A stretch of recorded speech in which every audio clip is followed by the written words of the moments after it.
So ఏదైతే SIPC కానిస్టేబుల్‌కి సంబంధించి 20,000 పోస్టులు భర్తీ చేయాలని చెప్పేసి కొద్ది రోజులుగా పోలీస్ ఆస్పిరెంట్స్ అయితే నిరసన తెలుపుతున్నారు. సో మనతో పాటు కొంతమంది ఆస్పిరెంట్స్ ఉన్నారు. మాట్లాడించే ప్రయత్నం చేద్దాం.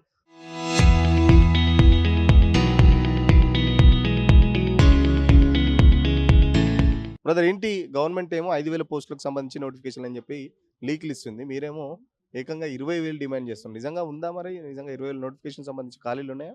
ఉన్నాయండి. గతంలో మేము చెప్పిన మేము ఎక్కడా కూడా 20,000 పోస్టుల ఖాళీలు ఉన్నాయని మాకు ఎక్కడా కూడా తెలియదు. కానీ మంత్రులు, డీజీపీ గారు మాత్రమే పేపర్ స్టేట్మెంట్ల ద్వారా గత 1 ఇయర్ నుంచి 2 నెలలకు ఒకసారి 17,000 ఉన్నాయి, 16,000 ఉన్నాయి, 18,000 ఉన్నాయని చెప్తున్నారు. గత డిసెంబర్ యాన్యువల్ మీటింగ్లో గత డీజీపీ అయిన శివధర్ రెడ్డి గారు కూడా 17,000 ఖాళీలతోటి నేను ఆర్థిక శాఖకే ఆమోదం కోసం పంపడం జరిగింది. అవి రాగానే మీకు 17,000 నోటిఫికేషన్ తోటి వేస్తామని చెప్పారు. దాని తర్వాత 3 నెలల తర్వాత సివి ఆనంద్ గారు వచ్చి 19,882 ఖాళీలు ఉన్నాయి, కానీ మాకు ఆర్థిక శాఖ 5,000 ఖాళీలకు మాత్రమే పర్మిషన్ ఇచ్చింది. మేము 5,000 పోస్టులు మాత్రమే నింపుదాం అనుకుంటున్నాం. ఆ 5,000 పోస్టులలో కూడా సిటీ సరౌండింగ్స్లో 3,000 పోస్టులు, మిగతా 29 జిల్లాలలో 2,000 పోస్టులు మాత్రమే నింపుదామని అనుకుంటున్నాం. ఏజ్ రిలాక్సేషన్ కూడా ఎక్కడైనా ఈ భారతదేశంలో ఎక్కడ కూడా ఒక ఏజ్ రిలాక్సేషన్ అనేది పెంచుకుంటూ పోయి నిరుద్యోగులకి ఆశాజీపంగా ఉండాల్సిన ప్రభుత్వం జీవో నెంబర్ 31 ఇచ్చి 2024 ఫిబ్రవరి 7వ తారీఖు ఇచ్చి 2026 ఫిబ్రవరికి గత కాలంలో జీవో అనేది ఇచ్చిర్రు. కానీ ఆ జీవో వల్ల ఎవరికి లాభం లేదు. చరిత్రలో ఒక జీవో అనేది తెలంగాణలో ఉండాలంటే జీవో 31ని తీసుకోవాలి. ఎంతో తమాషాలైనండి జీవో ఇచ్చి. ఆ జీవో ఇచ్చినా కూడా ఆ జీవో కాలంలో నోటిఫికేషన్ లేకుండా 7 సంవత్సరాలు ఇచ్చిన జీవోని మళ్ళీ 2026 మే 5వ తారీఖున జీవో నెంబర్ 87 తీసుకొచ్చి 7 సంవత్సరాల వయో పరిమితి ఉన్నదాన్ని 5 సంవత్సరాల గురించి 34 సంవత్సరాలని 32 చేశారు. ఇది ఎక్కడన్నా జరుగుతుందా? అసలు మేము ఎవరిని అడుగుతున్నాము, ఏం అడుగుతున్నాము కూడా తెలియట్లేదు. నిన్న డీజీపీ గారిని కలిసి ఆయన ఏమంటున్నట్టే మాకు ట్రైనింగ్ సెంటర్లో ఇవ్వడానికి లేదు, 5,000 మందికే ఇవ్వడానికి అవకాశం ఉంది, మాకు వాళ్ళ టీచర్లు దొరకట్లేదు, వీళ్ళు దొరకట్లేదు. ఒక ఉస్మానియా యూనివర్సిటీలో నుంచి ఐపీఎస్ అయిన సివి ఆనంద్ గారు మాటలు చాలా బాధాకరంగా అనిపించాయి. ఐ రిక్వెస్టెడ్ ఈరోజు మాట్లాడితే ఈరోజు అఫీషియల్గా డీజీపీ ఆఫీసులో మీటింగ్ జరిగే అవకాశం ఉంది. మేము తెలంగాణలో ఉన్న 15 లక్షల మంది గ్రామీణ ప్రాంత విద్యార్థులుగా మీకు ఓటేసిన నిరుద్యోగులుగా మేము చేతులు జోడించి అడుగుతున్నాం. రిక్వెస్ట్ రేవంత్ రెడ్డి గారు, మేము ఈరోజు మీటింగ్లో కనుక మా యొక్క ఆశాజంగా కనీసం ఒక 15,000 పోస్టుల ద్వారా అయినా నింపాల్సిందిగా కోరుకుంటున్నాం. అలాగే దిల్షునగర్లో 10 రోజులుగా ధర్నాలు చేస్తున్నాం అన్న. ధర్నాలు చేయడానికి ఆ రోడ్ల మీదకి వచ్చినప్పుడు ఆ పోలీసులు కొట్టే లాఠీ దెబ్బలు, ఆ తొక్కిసలాట్లో కింద పడి ఒక్కొక్కరు తొక్కుంటూ పోతుంటే, ఆ స్టేషన్లలో ఉంచి ఉదయం నుంచి సాయంత్రం వరకు అర్ధాకలితో మారుస్తుంటే, ఇంటి దగ్గర నుంచి తల్లిదండ్రుల యొక్క పుస్తల తాడులు అమ్మి ఇక్కడికి వచ్చి పోలీసులతోటి లాఠీ దెబ్బలు తింటానికన్నా ఆ వీడియోలు ఊళ్ళో గ్రామాలలో చూసి ఎందుకురా కాంగ్రెస్ పార్టీకి ఆ రోజు ఓటేయమని మా అవ్వ తాతల కాళ్ళు ముక్కి తిరిగారా, ఈరోజు మీరు లాఠీ దెబ్బలు తింటే మా కళ్ళమటి కన్నీళ్లు గారుతున్నాయంటే కన్న తల్లిదండ్రులకు ఏ విధంగా చెప్పాలో అరిఘోషపడుతున్నాం అన్న. గత 4 పోలీసు నోటిఫికేషన్ అంటే వయోభారంతో రన్నింగ్ తోటి కూడుకున్న విషయం.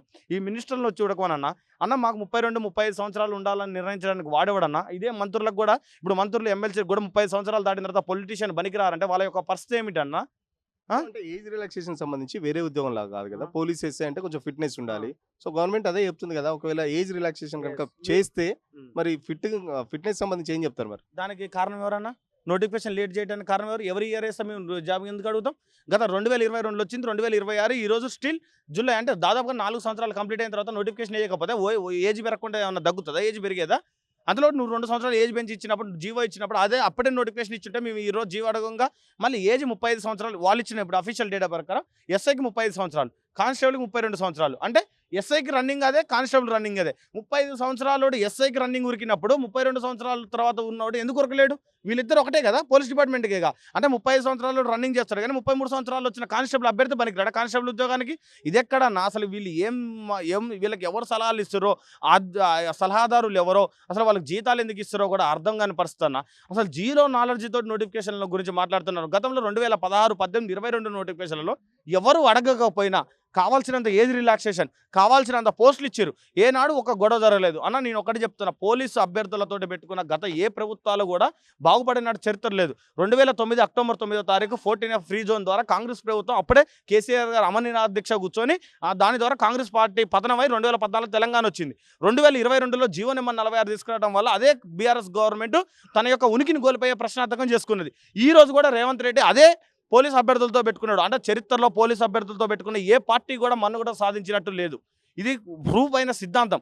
మేమేం చెప్తున్నాం అంటే ప్రతి కానిస్టేబుల్ పెడితే 15 లక్షలు అంటే వార్డులో కూడా ఉంటాడన్న.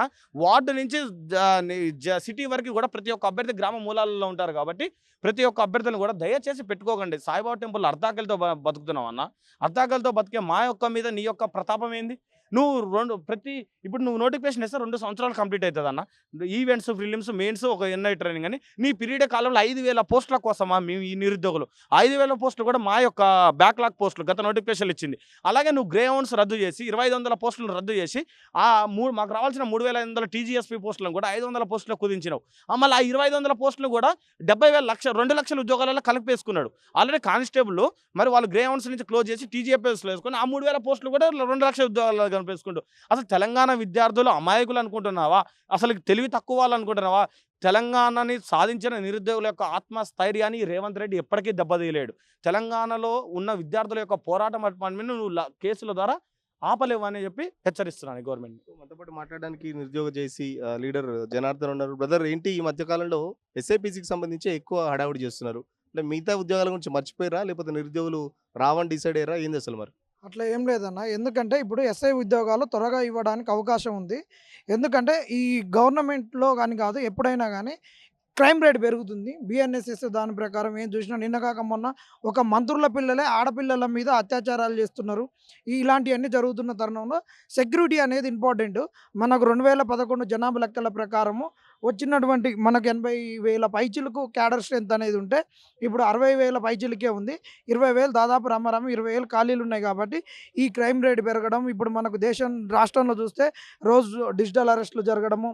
ఈ డిజిటల్ అరెస్టులలో ఎవడో చదువు రానోడు ఊళ్ళల్లో ఈ ఎద్దు ముళ్ళుకర్ర తోసేటోడు కాదు. ఇవాళ సాఫ్ట్వేర్ ఉద్యోగాలు చేసేటోళ్ళే ఈరోజు డిజిటల్ అరెస్టులు అయ్యి లక్షలు కోల్పోతున్నారు.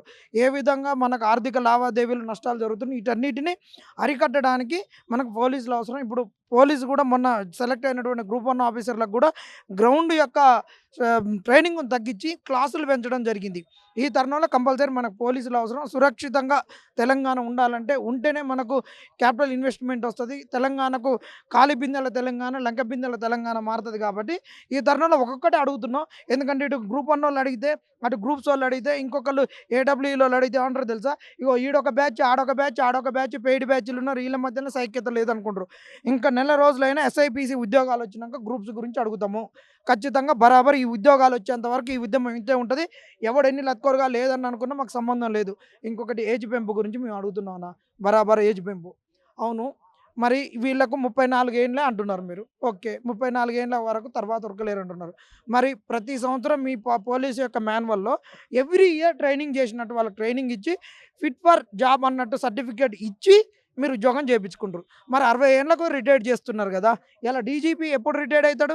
మరి డీజీపీకి 60 ఏళ్ళ మీద పడ్డ డీజీపీ వాళ్ళు ఉరకగలుగుతాడు, కానీ 34 ఏళ్ళలోడు ఉరకడా? ఇవాళ నువ్వు రిటైర్మెంట్ 34 ఏళ్ళకే ఇస్తున్నావు చెప్పు.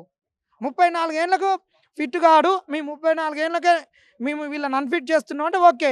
60 ఏళ్ళ వరకు వాళ్ళకి ప్రతి సంవత్సరం టెస్టులు పెట్టి ఫిట్ సర్టిఫికేట్ ఇచ్చినప్పుడు 34 ఏళ్ళలోడు ఎందుకు ఫిట్ కాడు? మరి నువ్వు ఇంతకుముందు 36 ఏళ్ళ వరకు జీవో ఇచ్చినావు. ఎవడు అడగకముందు ఆ రోజు నోటిఫికేషన్ అడిగితే నువ్వు దొంగ నోటిఫికేషన్, దొంగతనంగా బీఆర్ఎస్ వాళ్ళు దొంగలు అది ఇది అని చెప్పినటువంటి నోటిఫికేషన్ నువ్వు దొంగతనంగా తీసుకుపోయి అడగకముందే 2 ఏళ్ళు పెంచి ఈరోజు ఎందుకు ఏజ్ తగ్గించినావు చెప్పు. బరాబర్. ఇంకొకటి పోస్టులు లేవంటున్నావు. పోస్టులు ఇగో ఇప్పుడు ఏ క్లౌడ్లో అడిగితేనే పోస్టులు ఎన్ని ఉన్నాయి అనేది చెప్తున్నది. మరి పోస్టులు లేవు అనేది ఇగో మేము క్లౌడ్లో కొట్టినటువంటి డేటా ఇది చూడండి. మేము ఆర్టీఐ కూడా వేయాల్సిన అవసరం లేదు. ఈ ప్రభుత్వానికి సిగ్గుంటే వరే ఇంత ఏఐలో కూడా డేటా ఇస్తుందిరా నాయన, మనం వీళ్ళ నుంచి తప్పించుకోలేం, పోస్ట్ లేవు అనేటటువంటి ఒక దుర్మార్గపు వ్యాఖ్యను మనం తప్పించుకోలేము అనేది ఆలోచించాలి. ఏజ్ గురించి క్లారిటీ, పోస్టులు ఉన్నాయి, ఇవ్వడానికి ఏం బాధ? మీకు ఎందుకు బాధ? అన్ని ఉన్నాక మరి ఎందుకు పోస్టులు ఇవ్వలేకపోతుంది? మరి 5,000 పోస్టులు మాత్రమే నోటిఫికేషన్ అయ్యి ఇస్తామని చెప్పేసి ప్రభుత్వం ఎందుకు లీకులు ఇస్తుంది? మరి ఎందుకు లీకులు ఇస్తుందంటే ఒకటే అన్న, 5,000 పోస్టులు ఇచ్చి ఇది 2 సంవత్సరాల వరకు ఉంచి ఎలక్షన్లో ముంగట ఒక 22,000 23,000 భారీ నోటిఫికేషన్ ఇచ్చేసి ఎస్ఐపిసికి ప్రిపేర్ అయ్యడానికి ఒక 20 నుంచి 22 25,000 లక్షల మంది వరకు అభ్యర్థుల్ని స్టడీ హాళ్లలో కూర్చోబెట్టాలి. జెన్జీ ఎఫెక్ట్ అనేది వస్తుంది. ఎస్ఐపిసికి 21 ఏళ్ళు దాటినోడు 18 ఏళ్ళు ఉన్నోడు ఖచ్చితంగా ప్రిపరేషన్లోకి వస్తాడు. గ్రూప్స్కైనా రావడానికి వెనకాడతాడు. ఏంటంటే నేను రన్నింగ్ కొడితే నాకు ఏఆర్లోనే వేరే దాంట్లో వస్తుందని ఉరికొస్తారు. ఎక్కువ ఈ మా జిన్జీ ఎఫెక్ట్కు లోనయ్యేటటువంటి అభ్యర్థులు ఎస్ఐపిసికి ప్రిపేర్ అవుతారు కాబట్టి వీళ్ళ నుంచి మేము తప్పించుకోవడానికి ఇప్పుడు తక్కువ పోస్టులు ఇచ్చి అప్పుడు వీళ్ళని లైబ్రరీలలో కూర్చోబెట్టాలని రేవంత్ రెడ్డికి అప్పటికే ఆయన పాయింట్లలోకి బొద్దింకలు దూరినాయి. ఆ బొద్దింకలు ఎక్కడ కుట్టాలని అక్కడ కుడుతున్నాయి కాబట్టి ఆ కుట్టును తగ్గించుకోవడానికి ఇప్పుడు మాకు కుడుతున్నాడు అంతే. మనతో పాటు ఇంకొక జేఏసీ నేత ఇంద్రనాయక్ ఉన్నారు. బ్రదర్ 10 రోజుల నుంచి దాదాపు దిల్సుఖ్నగర్‌లో గాని, ఇటు చిక్కడపల్లిలో గాని పెద్ద ఎత్తున పోరాటాలు చేస్తున్నారు. మీ మీద నిరసనకు సంబంధించి అరెస్టులు కూడా అవుతున్నారు. మరి ఏంటి ప్రోగ్రామ్స్ ఎట్లా ఉండబోతున్నాయి భవిష్యత్తులో మరి? మేము ఒకటే చెప్తున్నాం. మేమేదో కొత్తగా అడగట్లేం వాళ్ళని. వాళ్ళు చెప్పిన ప్రకారం డీజీపీ గారు ఎవరైతే చెప్పారో 19,000 ఉద్యోగాలు ఖాళీ ఉన్నాయని చెప్పి, ఆ 19,000 ఉద్యోగాలే భర్తీ చేయమంటున్నాం కదా! మేము 22 భర్తీ చేయండి, 25 భర్తీ చేయండి, 60,000 భర్తీ చేయండి ఎక్కడ కూడా అనట్లేము కదా! మీరు చెప్పిన లెక్కల ప్రకారమే అడుగుతున్నాం. దాన్ని మీరు రిక్వెస్ట్ తీసుకొని భర్తీ చేయడం పోయి, ఇలా మా మీద కేసులు పెట్టే ప్రయత్నం చేస్తున్నారు. ఎవరి మీద కేసులు పెడతారు? మీ తెలంగాణ బిడ్డల నిరుద్యోగుల మీద కేసులు పెట్టడం కరెక్టేనా ఇది? మీరు ఒకసారి ఆలోచన చేయండి. నేను అధికారంలో రావడానికి ప్రధాన కారకులు నిరుద్యోగులు అని చెప్పారు. మరి ఆ నిరుద్యోగుల మీద కేసు పెట్టడం ఎంతవరకు కరెక్ట్? ఎంతవరకు కరెక్టు? మీకోసం మేము బస్ యాత్రలు చేసినాం. నేనన్నా గాని, జనార్దన్ అన్నా గాని మేము ఎంతటికి మాకు తెలుసు. కాలువలో పడినాం. గవర్నమెంట్ స్కూల్‌లో పడుకున్నాం. స్నానం చేసి అక్కడేసి, ఇక్కడేసి గవర్నమెంట్‌ని తీసుకొస్తే గతంలో కనీసం ఒక మంత్రి వ్యాఖ్యానించిండు కదా! గవర్నమెంట్ ఉద్యోగాలు సాధ్యం కాదు. ప్రైవేట్‌లో కూడా చూసుకోండి అని ఒక మంత్రి సలహా ఇచ్చిండు కదా! దానికి సంబంధించి ఏమైనా ప్రైవేట్ ఉద్యోగాలు చేసుకునే ఆలోచనలు ఉన్నారా మరి? రఘునందన్ రావు గారు అంటుర్రు. బజ్జీలేసుకోండి, బోండాలేసుకోండి అని చెప్తుర్రు. మరి నీ కొడుకుకి అదే పని చెప్పు. నీ కూతురుకి అదే పని చెప్పు. ఆ! మీరేమో మీ కొడుకులేమో ఫారెన్‌లో పంపిస్తారు. లండన్ పంపిస్తారు, యూకే పంపిస్తారు, యూఎస్ పంపిస్తారు. మా తెలంగాణ నిరుద్యోగుల బిడ్డలు మాత్రం ఇక్కడ బోండాలు, బజ్జీలేసుకుంటూ కూర్చోవాలి. అంటే మా ఆత్మగౌరవం దెబ్బతినాలి. మీ ఆత్మగౌరవం పెద్దగుండాలి. సిగ్గుండాలి ఆ మాట చెప్పడానికి. మరి నువ్వే ఆ పని చేసుకోకపోయినావు? నీకెందుకు మంత్రి పదవి చెప్పు? నీకెందుకు మంత్రి పదవి? ఆ! ఆ మంత్రి పదవి నీకెందుకు? ఆ ఎంపీ ఎందుకు నీకు? మరి రాజీనామా చెయ్యి. రాజీనామా చేసి బజ్జీల బోండాలేసుకో. మంచి పనుంటది. మంచి గిరాకుంటది. రాబోయే కాలం వర్షాకాలం కాబట్టి మంచి గిరాకుంటది. సిగ్గుచేట అని మాట్లాడడం. ఒక ఎంపీ గారు ఉండి ఇట్లా మాట్లాడడం చాలా బాధాకరమైన విషయం. ఇలా తెలంగాణ నిరుద్యోగులు బాధపడుతున్నారు మీ మాటలు విని. ఈళ్ళందరూ గూడా ఒకాయన ఉపాధి హామీ పనికి పోతుండు. ఇంకో ఆయన అంటాడు ఉపాధి హామీ పోయి మీ పని చేసుకుంటాడు. ఆహ్, ధనకిషోరో ఐఏఎస్. మరి ఆ పని మీరు చేసుకుపోయిర్రు? ఆ పని మీరే చేసుకుపోయిర్రు. ఇట్లా మాట్లాడడం చాలా బాధాకరం అనిపిస్తుంది. ఎందుకంటే రేవంత్ రెడ్డి కూడా మా ముఖ్యమంత్రి గారే. రేవంత్ రెడ్డి గారు ముఖ్యమంత్రి గారు కదా! ఎంతసేపు మీకు రిక్వెస్ట్ మోడ్‌లోనే అడుగుతున్నాం. ఏదో మిమ్మల్ని దాడి చేయాలనో, కొట్టాలనో, తిట్టాలనో మాకు ఏమాత్రం ఇది లేదు. మీరు మీరిచ్చిన హామీలనే మీరు ఎన్నికల మేనిఫెస్టో హామీని అడుగుతున్నారు రేవంత్ రెడ్డి గారు. మీరు చాలా సహృదయులను విన్నాం మేము. మా మాటలు విని కనీసం ఆ 15,000, 19,000 భర్తీ చేయండి. అంతేగాని మిమ్మల్ని తిట్టాలని, మిమ్మల్ని ఏదో రెచ్చగొట్టాలనే ఉద్దేశం మాకు నిరుద్యోగులు లేదు. గతంలోనే ఉప ముఖ్యమంత్రి స్థాయిలో కూడా నిరుద్యోగులు చర్చలు జరిపారు ప్రగతి భవన్ వేదిక. మరి ఏమైనా ఆ చర్చలన్నీ ఏమైనాయి? ఏం చెప్తున్నారు మరి అసలు? చర్చలు ఎక్కడ చర్చలు? టీ సమోసాలకి జరిపినాయి చర్చలు. టీలు తాగడం, సమోసాలు తినడం, ఇది చేస్తామని చెప్పడం, ఒక హామీ ఇవ్వడం, టీవీలో బ్రేకింగ్ న్యూస్ రావడం, నిరుద్యోగ చర్చలని చెప్పడం, త్వరలో నోటిఫికేషన్ చెప్పడం. అద్దంకి దయాకర్ గారు వచ్చారు. అద్దంకి దయాకర్ వచ్చిండు. ఏం చెప్పిండు? వారం రోజుల్లో కల్పిస్తా. ఎన్ని వారాలు చెప్పలేదు. మా పదవులు చెప్పి, మా పేర్లు చెప్పి ఇలా ఎమ్మెల్సీ విప్పులు పొందినోళ్ళు చాలా మంది ఉన్నారు. ఇలా చైర్మన్‌లు చాలా మంది ఉన్నారు. ఇలా ఎమ్మెల్సీలు చాలా మంది ఉన్నారు. మరి ఎవరు ఒక్కరు కూడా మాట్లాడతారు ఎందుకు? ఆ రోజు మరి బీఆర్ఎస్ ప్రభుత్వం ఉన్నప్పుడు అందరూ రోడ్ల మీదకి వచ్చిర్రు మా కోసం. బెల్లం చుట్టూ ఈగలక మా చుట్టూ తిరిగిర్రు మరి. ఇయాల మా కోసం ఎందుకు రావట్లేదు? ఇయాల 18 మంది నిన్న నిజామాబాద్‌లో ఒక అబ్బాయి చనిపోయిండు. నిన్న నైటు సూసైడ్ చేసుకుండు ఒక అబ్బాయి. మరి ఆ అబ్బాయి పరిస్థితి వాళ్ళకున్న నేపథ్యం ఏంది? ఎందుకు చనిపోయిండు? క్లారిటీగా రాసి పెట్టిండు. నాకు ఉద్యోగం రాలేదు చనిపోయినా, నోటిఫికేషన్ రావట్లేదు చనిపోయిందని చెప్పిండు. మరి ఇట్లా మీ ఇంట్లో ఏమైనా చనిపోతే మీరు ఊరుకుంటారా? మీ ఎమ్మెల్యేలో, ఎంపీలో ఇంట్లో చనిపోతే ఏమైనా ఊరుకుంటారా మీరు? ఒక్కసారి ఆలోచన చేయండి. నిరుద్యోగులు ఏమనుకుంటున్నారు? దిల్సుఖ్నగర్ సాయిబాబా గురించి తిరుగుతున్నారు. ఆకలి అయితే ఏం చేయాలో అర్థం కావట్లేదు. తల్లిదండ్రులు బాధలు పడుతుర్రు. ఇలా చాలా వరకు ఏజ్ ఏజ్ ఎక్కువైపోతుంది. మీరే కదా! మీరే కదా అన్నది. ఇలా ఏజ్ అయిపోతుంది. 2022 నుంచి 26 వరకు ఇలా నోటిఫికేషన్స్ లేవు. ఆ నోటిఫికేషన్ గురించి ఎవరు మాట్లాడతలేరు. కాబట్టి ఒక్కసారి ఆలోచించి ప్రభుత్వాన్ని రేవంత్ రెడ్డి సర్కార్‌కి చెప్తున్నాం మేము. సో ఎట్లా ఉండబోతుంది? ఫైనల్‌గా చెప్పండి బ్రదర్. పోరాటాలైతే మీకు కొత్త కాదు. దాదాపు 2.5 సంవత్సరాల నుంచెల్లి చేస్తూనే ఉన్నారు. మరి ఎట్లా ఉండబోతుంది? ఏముందన్న ఏం లేదు. వాళ్ళకు ఎన్ని డబ్బులొస్తాయి ఏందనేది చూసుకుంటున్నారు. ప్రతిసారి ముఖ్యమంత్రి క్యాబినెట్ అంటాడు. 15 రోజులకు, 18 రోజులకు, నెలకు 2 రోజులు 2 సార్లు క్యాబినెట్ అంటాడు. ఆ క్యాబినెట్‌లో అధికారులు లేకుండా కేవలం నేను ఉన్నటువంటి మంత్రులతోటే క్యాబినెట్ పెడతా. ఈ అధికారులు కూడా దొంగతనంగా అటు ఇటు లీకులు అంటారు. అదంతా ఒట్టిదే. ఈ క్యాబినెట్‌లలో ఏం నిర్ణయం తీసుకుంటాం అనేది చెప్పాలి. ఇప్పుడు జరగబోతది కదా! నెక్స్ట్ ఇక క్యాబినెట్ ఉన్నది. ఈ 2, 3 ఈ 4, 5 రోజులలో సెకండ్ విడత ఈ జూన్ నెలలో రెండో విడత క్యాబినెట్‌లో ఏం నిర్ణయం తీసుకుంటావో బాజాప్తా క్యాబినెట్‌కు ఇచ్చేటటువంటి నోట్‌లో నీ సీఎస్ ఇచ్చినటువంటి నోట్‌లో నిరుద్యోగ అంశాలు ఉన్నాయా లేవా? ఎస్ఐపీసీ ఉద్యోగాల గురించి నీ క్యాబినెట్ నోట్ ఏందనేది బహిరంగంగా బయటికి పెట్టకుంటే మాత్రం మిమ్మల్ని బయటికెళ్ళనిచ్చేది లేదని చెప్తున్నాం. ఖచ్చితంగా నిరుద్యోగులకు సంబంధించి ఏదైతే ప్రభుత్వం ఇచ్చిన హామీలకు సంబంధించి ప్రభుత్వం రాకముందు ఏదైతే హామీలు ఇచ్చిందో దానికి సంబంధించి మాత్రమే ఇప్పుడున్న నోటిఫికేషన్ సంబంధించి మేము ఉద్యోగాలు అడుగుతున్నాం. ఎట్టి పరిస్థితుల్లో ఉద్యోగాలకు సంబంధించి 19,000 నోటిఫికేషన్లు ఖాళీ ఉన్నాయని చెప్పేసి అధికారులు చెప్తుంటే ప్రభుత్వం మాత్రం తప్పుదారి పట్టిస్తుంది. దానికి సంబంధించి ఖచ్చితంగా ప్రభుత్వం వెంటనే ఎస్ఐపిసి కానిస్టేబుల్కి సంబంధించి నోటిఫికేషన్ ఇవ్వాలని చెప్పేసి, లేకపోతే పెద్ద ఎత్తున దానికి సంబంధించి పెద్ద ఎత్తున కూడా త్వరలో కార్యాచరణ ఉండబోతుందని చెప్పేసి చెప్తున్న పరిస్థితి. మరో మాట్లాడడానికి నిరుద్యోగులకు మద్దతుగా వచ్చిన నాయకులు ఉన్నారు. మాట్లాడించే ప్రయత్నం చేద్దాం. బ్రదర్, ఎట్లా చూస్తున్నారు? మూవ్మెంట్ అయితే దాదాపు 4 రోజుల నుంచి నడుస్తుంది. మరి ప్రభుత్వం దగ్గర నుంచి అయితే ఏం చలనం లేదు. మరి ఎట్లా ఉండబోతుంది? ఇప్పుడు ఈ ప్రభుత్వం ఏం చేస్తూ ఉందంటే మీరు చూస్తూ ఉన్నారు, గత 20 రోజుల నుంచి దిల్సుఖ్ నగర్ కానివ్వండి, చిక్కడపల్లి కానివ్వండి, అశోక్ నగర్ కానివ్వండి, నిరుద్యోగులు అందరూ కూడా రోడ్లపై వస్తే వాళ్ళ యొక్క అర్ధనాలు వాళ్ళు అర్థం చేసుకోకుండా వాళ్ళు చెప్పేది ఏంటంటే నేను మొండి వైఖరితో పోతూ ఉన్నారు. లేదు మేము ఇన్నే ఇస్తాము అన్నే ఇస్తామని చెప్పి వీళ్ళు కేవలం వాళ్ళు ఏదైతే ఇస్తామన్నారో అదే అడుగుతూ ఉన్నారు. ఇదే రాష్ట్ర ముఖ్యమంత్రి గారు ప్రతిపక్షంలో ఉన్నప్పుడు 2 లక్షల ఉద్యోగాలు కేవలం 1 సంవత్సరంలో భర్తీ చేస్తా అని చెప్పి మాట ఇచ్చారు. ఇప్పుడు అదే 1 సంవత్సరంలో భర్తీ చేయాలని చెప్పి వీళ్ళు కోరుకుంటూ ఉన్నారు. ఇప్పుడు ఇదే కోరికలు వాళ్ళకి గొంతమ్మ కోరికలుగా కనబడుతున్నాయి. ఆ రోజేమో ప్రతిపక్షంలో ఉన్నప్పుడు ఎందుకు నిరుద్యోగుల కోరికలు చాలా న్యాయమైన పోరాటాలు చేస్తూ ఉన్నారు. వాళ్ళు మేము అధికారంలో రాగానే ఖచ్చితంగా మేము పెద్ద ఎత్తున వాళ్ళకి ఉద్యోగాలు ఇస్తామా అని చెప్పి ఆ రోజు వాళ్ళే ప్రామిస్ చేశారు. ఇవాళ ఏమో ఇట్లా చేయబడుతుంది. మళ్ళీ 19,000 ఉద్యోగాలు ఉన్నాయని చెప్పి వాళ్ళే డిక్లేర్ చేశారు. వాళ్ళ డీజీపీ గారే 14,000 మేము ఆల్రెడీ పంపించున్నాము బోర్డుకి. It is only pending with financial things and it will get done in a very short period అన్నారు.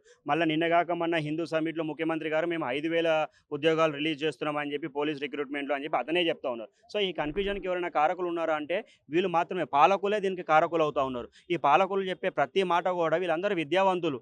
ఏదో ఎక్కడో గ్రామీణాభివృద్ధిని వచ్చిన వీళ్ళు ఏం విద్యా తెలియని వాళ్ళు కాదు, మీరు చెప్పేది అర్థం చేసుకోకున్నటువంటి నైపుణ్యం లేని వాళ్ళు కాదు. వీళ్ళందరూ కూడా విద్యావంతులు కాబట్టి మీరు ఏం చెప్తా ఉన్నారు, ఎందుకు చేస్తూ ఉన్నారు అని చెప్పి ఒకసారి వీళ్ళందరినీ పిలిచి మాట్లాడండి. ఒకసారి మాట్లాడితే వాళ్ళ సమస్యను మీరు దగ్గరగా వినండి.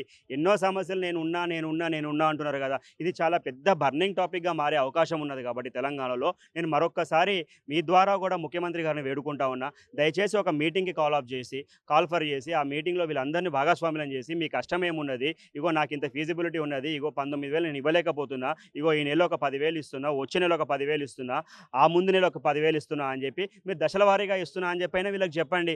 కొద్ది మంది అయినా ఒక 10,000 మందికో 20,000 మందికో ఉద్యోగం వస్తే మీ పైన వాళ్ళకి నమ్మకం అన్నది ఏర్పడుతుంది. ఇప్పుడు నమ్మకం కాస్త పూర్తిగా దిగజారిపోతూ ఉన్నది. అది అట్లా కాకుండా మరొక్కసారి వీళ్ళందరి కేవలం పోలీస్ రిక్రూట్మెంట్ అనే కాదు, అనేక డిపార్ట్మెంట్స్లో పోస్టులు ఖాళీ ఉన్నాయి. వాళ్ళందరినీ పిలవండి. బీఎడ్ కానివ్వండి, గురుకులాలు కానివ్వండి, ఫిజికల్ ఎడ్యుకేషన్ కానివ్వండి, అనేక డిపార్ట్మెంట్లలో పోస్టులు ఖాళీ ఉన్నాయి. కాబట్టి అందరిని పిలిచి మాట్లాడితే మీకు ఒక సొల్యూషన్ అని వస్తుంది. లేదు నేను ఇట్లనే చేస్తా, వాళ్ళపైన కేసులు పెట్టుకుంటూ పోతా అంటే మాత్రం ఇంకొక కాక్రోచ్ జనతా పార్టీ మరొక్కసారి తెలంగాణలో తయారవుతుంది. అదైతే పక్కా.